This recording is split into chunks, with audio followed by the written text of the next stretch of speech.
കോഴിക്കോട്ടെ വളരെ പിന്നോക്കമായിട്ടുള്ള ഒരു ഏരിയയാണ് ഈ പള്ളിക്കണ്ടി പ്രദേശം. ഇവിടെയാണ് ഞാൻ ജനിച്ചതും വളർന്നതും.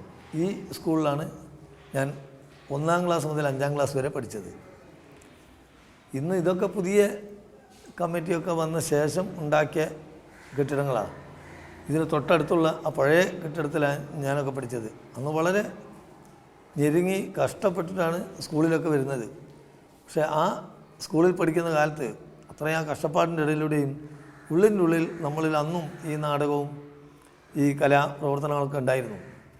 ഈ സ്കൂളിൻ്റെ ചരിത്രത്തിൽ എൻ്റെ ഓർമ്മയിൽ ഒരു 2-3 പ്രാവശ്യം ഇവിടെ നാടകം കളിച്ചിട്ടുണ്ട്. അത് ഞങ്ങൾ തന്നെ കളിച്ചത്. അത് ഞാൻ വിദ്യാർത്ഥി ആയിരിക്കുമ്പോഴല്ല, വിദ്യാഭ്യാസം കഴിഞ്ഞ ശേഷം ഇവിടെ ഒരു ഭാരത് സേവക് സമാജ് എന്ന സംഘടനയൊക്കെ ഉണ്ടാക്കി ഇവിടുത്തെ കുട്ടികളൊക്കെ നാടകം പഠിപ്പിച്ച് ഈ സ്കൂളിൽ വെച്ചിട്ടാണ് ഞങ്ങൾ നാടകം കളിച്ചതൊക്കെ.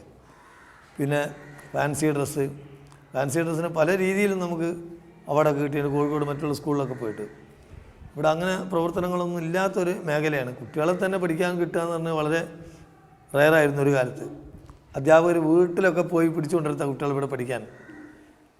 അത് പോയിട്ട് ഇന്നിപ്പോൾ അതാ ഈ കൊല്ലം യൂത്ത് ഫെസ്റ്റിവലിലേക്ക് ഈ സ്കൂൾ മത്സരിക്കാൻ പോകുന്നു എന്ന് ഇവിടുത്തെ അഡ്മിനിസ്ട്രേറ്റർ പറഞ്ഞപ്പോൾ വളരെ സന്തോഷം തോന്നി. കാരണം ഇവിടെ അതിനോടൊന്നും താല്പര്യമുള്ള ആളുകളും ഇല്ല. പറഞ്ഞിട്ട് കാര്യമില്ല. രാവിലെ മുതലേ കഷ്ടപ്പാടും ഓരോ ജോലിക്ക് പോക്കും, കടലിൽ പോകുന്നവരാണ് ഒരു വിഭാഗം വലിയങ്ങാടി പോയി അധ്വാനിക്കുന്നവരാണ്.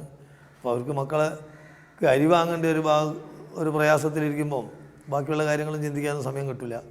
പക്ഷെ ഇപ്പം എല്ലാ പ്രദേശങ്ങളും വളർന്ന് വരുന്നുണ്ട്. അപ്പോൾ ഇവിടെ വളരെ സന്തോഷകരമായ കാര്യമാണ് ടീച്ചർ പറഞ്ഞത്. ഇവിടുത്തെ കുട്ടികൾ ഈ മാപ്പിളപ്പാട്ടിലും അറബിക് പദ്യത്തിലും മറ്റെന്തൊക്കെ പരിപാടികളിൽ സ്പോർട്സിലൊക്കെ വലിയ മിടുക്കന്മാരാണ്.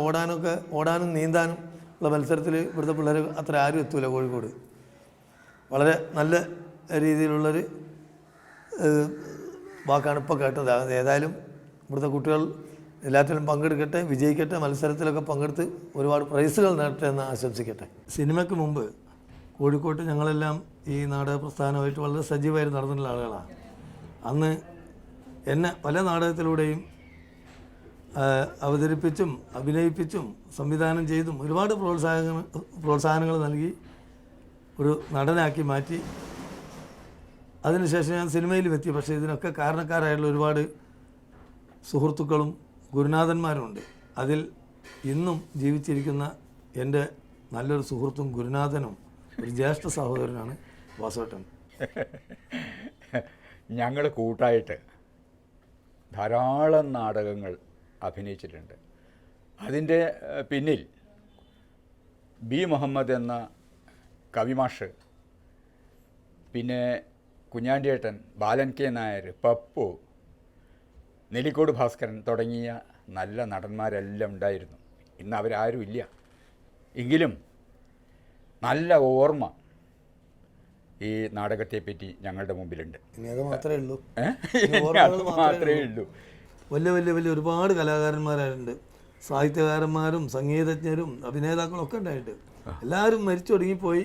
ഇനിയിപ്പോൾ അതിൻ്റെ അനുസ്മരണ സമ്മേളനവും ഓർക്കലും ഒക്കെ ഉണ്ടാവാന്നല്ലാതെ പുതുതായിട്ട് ഒരു കുട്ടി പോലും ഈ രംഗത്തേക്ക് വരുന്നില്ല. കലയുമില്ല, കലാകാരനുമില്ല. ഉള്ളതൊക്കെ കൊലയും കലാപകാരികളും. എല്ലാവർക്കും അതിനാ താല്പര്യം. ഹിന്ദുക്കളായാലും മുസ്ലിങ്ങളായാലും യുവാക്കളെ സംഘടിപ്പിച്ചിട്ട് ഈ 2 ചേരിയാക്കി നിർത്തിയിട്ട് കുത്തി കൊന്ന് പോണ ഒരു അവസ്ഥയാണ് അല്ലേ? അതിലേക്ക് ഇനി ഒരു കലാകാരനോ സാഹിത്യകാരനോ സാംസ്കാരിക നായകൻ ആരൊന്നും പ്രതികരിച്ചിട്ട് ഒരു ഫലവും കിട്ടാൻ പോകുന്നുമില്ല. ഇനി നമ്മളും ആരെങ്കിലും കത്തി കൊണ്ട് കുത്തുകൂടി ചാവും. അതിന് റെഡി ആയിട്ടാണ് നിൽക്കണത്. പക്ഷെ നമ്മളെ കൈ കൊണ്ട് ഒരുത്തൻ ചാവില്ല. ബി മുഹമ്മദ് എന്ന നാടകകൃത്ത് എഴുതിയ പല നാടകങ്ങളിലെ കൂട്ടത്തിൽ ഏറ്റവും സുന്ദരമായത്, അഭിനയിക്കാൻ കഴിവുള്ള ഒരു നാടകമായിരുന്നു ഇഫ്രീത്ത് രാജ്ഞി. അതിൽ മിസ്റ്റർ മാമു ഏതായിരുന്നു ഭാഗം എടുത്തത്? കാര്യസ്ഥൻ അലിവി എന്ന് പറഞ്ഞ ഒരു കഥാപാത്രമായിരുന്നു. ആദ്യാവസാനമുള്ള കഥാപാത്രം. അതുപോലെ തന്നെ ശാന്തകടത്തി. എന്നിട്ട് ബി മുഹമ്മദ് പറഞ്ഞ ഒരു വാചകമുണ്ട്, ഈ ശാന്താദേവിയും മാമും ഇല്ലാത്ത കാലത്ത് ഈ നാടകം ചുട്ടുകളയുന്നു. അത്രയും മനോഹരമായിട്ട് അവർക്ക് അഭിനയിക്കാൻ. അതെ, നല്ല സന്ദേശമുള്ള നാടകമായിരുന്നു. ഏതാണ്ട് ഒരു 10-20 കൊല്ലത്തെ സിനിമാഭിനയത്തിനിടയിലുള്ള ഒരു സമ്പാദ്യം എന്ന് പറഞ്ഞാൽ ഈ വീടാണ്.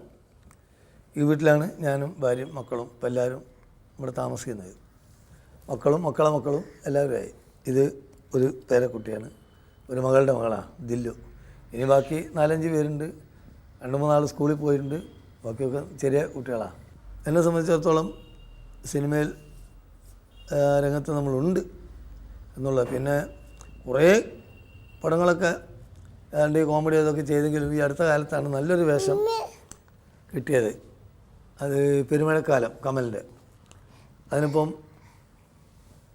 സംസ്ഥാന ഒരു അവാർഡ് ചെറുത് കിട്ടിയിട്ടുണ്ട്. പിന്നെ Mathrubhumi Medimix award, critics award, അങ്ങനെ എല്ലാം കിട്ടി. ആദ്യമായിട്ടാണ് ഈ അവാർഡ് കിട്ടുന്നത്.